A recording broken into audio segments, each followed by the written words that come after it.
Toleransi itu ada dua dimensi dalam pelaksanaannya. Manifestasinya toleransi itu punya dua dimensi. Yang pertama apa? Tidak setuju pandangan atau pilihan orang lain. Pilihan itu bisa pandangan, bisa sikap, bisa perilaku, bisa organisasi, bisa kelompok, dan macam-macam itu kan. Pilihan orang yang kita tidak setuju. Kenapa kok ini jadi dimensinya toleransi, Pak? Iya, karena kalau terhadap yang setuju, ya kita tidak butuh toleran, wong sudah setuju. Justru butuh toleransi itu karena ada yang tidak kita setujui. Jadi diingat-ingat, misi toleransi itu bukan misi menyamakan semua pandangan, menganggap benar semuanya, ndak begitu. Tidak kok, wah wis bener kabeh wis boleh. Ndak. Ya tentu saja ada yang lain. Kenapa disebut lain? Karena dia berbeda dengan kita pilihannya. Dia milih A, saya milih B. Dia suka A, saya sukanya B. Dia lebih nyaman dengan A, saya lebih nyaman dengan B. Itu kan berarti saya tidak setuju, saya tidak cocok dengan dia. Nah, ada ininya pasti toleransi. Diawali dari ketidaksetujuan kita, ketidakcocokan kita dengan dia. Makanya disebut plural. Plural itu beda-beda. Yo kalau setuju semua, kompak semua, tidak jadi plural, namanya wong sama. Kalau sudah sama, ya tidak butuh toleran, kita otomatis sudah sama. Yang butuh toleran itu ketika ada yang tidak cocok, ada yang tidak setuju. Tapi jangan lupakan dimensi kedua.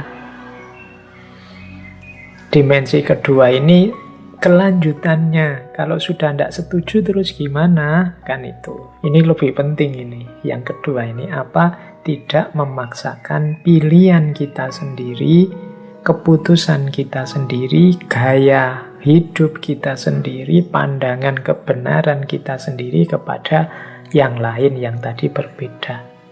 Ini dimensi kedua.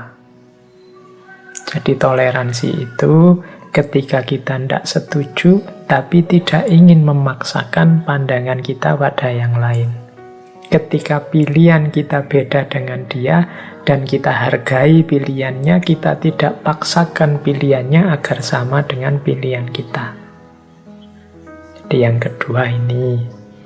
Makanya beberapa kali saya baca di medsos itu, toleransi itu jangan sampai jatuh pada mencampur-campur akidah. Ya pastinya harus begitu, karena dalam toleransi itu ada yang tidak kita setujui.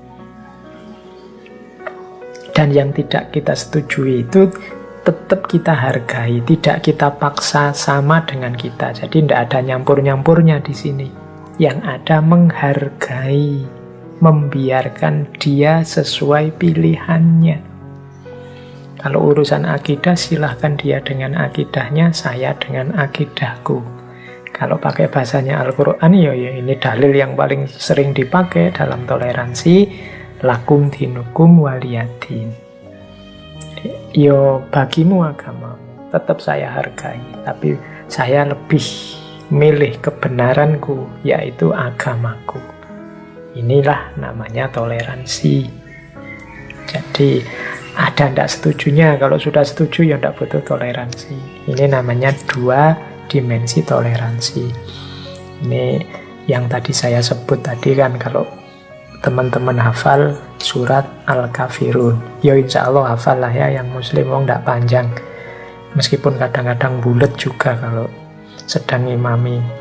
Wala antum abiduna ma'abudnya bisa bolak-balik, tapi maknanya dalam. Jadi lakum dinukum waliyatin ini kan asbabun nuzulnya, orang kafir Quraisy itu ingin nego dengan Kanjeng Nabi, gimana kalau kita saling menghormati dengan cara gantian.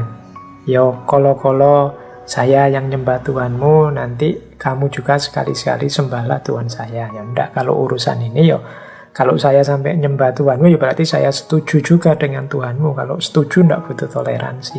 Justru toleransi itu saya tidak setuju dengan pendapatmu. Menurutku engkau keliru. Nah, tapi tetap saya hargai pilihanmu. Saya tidak memaksa agar engkau ikut manut pilihanku. Oke. Sehingga nanti dari latar belakang permintaannya kafir Quraisy itu nanti turun surat Al-Kafirun. Baik, kita lanjutkan. Semoga teman-teman bisa menangkap ini ya. Maksudnya 2 dimensi toleransi. Jadi ada tidak setujunya, tapi sekaligus diekspresikan dengan cara tidak memaksakan, tetap menghargai.